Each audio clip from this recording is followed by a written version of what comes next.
来关心天气哦，今仔冷气团落南北部，阁有东北部天气会较凉冷，其他的所在哦温度嘛较低。咱来看温度，今仔开始受到强烈大陆冷气团的影响，到过年的初一哦，全台湾是拢较凉冷。北部、中部的低温哦，恐惊只有10度。初二开始，早暗的温差会较大，初四才会豆豆回温。详细天气，咱嘛来听气象署的说明。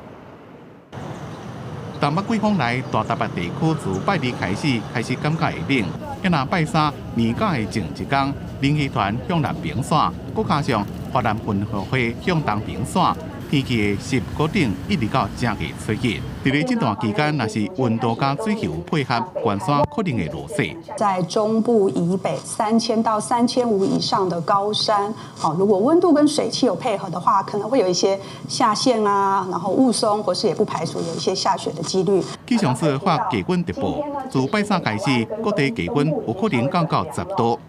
因若过年前一天到过年暗，冷气团发挥，再加上全台湾拢有雨，各地是湿固冷的感受真明显。自初一之后，雨会较细。初二到初五，大家拢是侪云到好天的天气。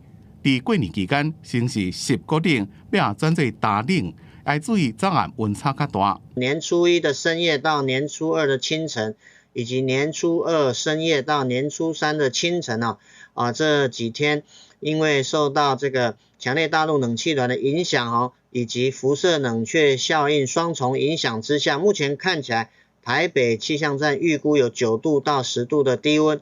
气象专家有指讲，伫过年年节的前半段，冷空气强度可能越近强烈的大陆冷气团，尤其是正月初一半暝到正月初二的透早，受到辐射冷却的影响，有估伫苗栗以北较空旷的所在，有可能降到7度或者是更较冷。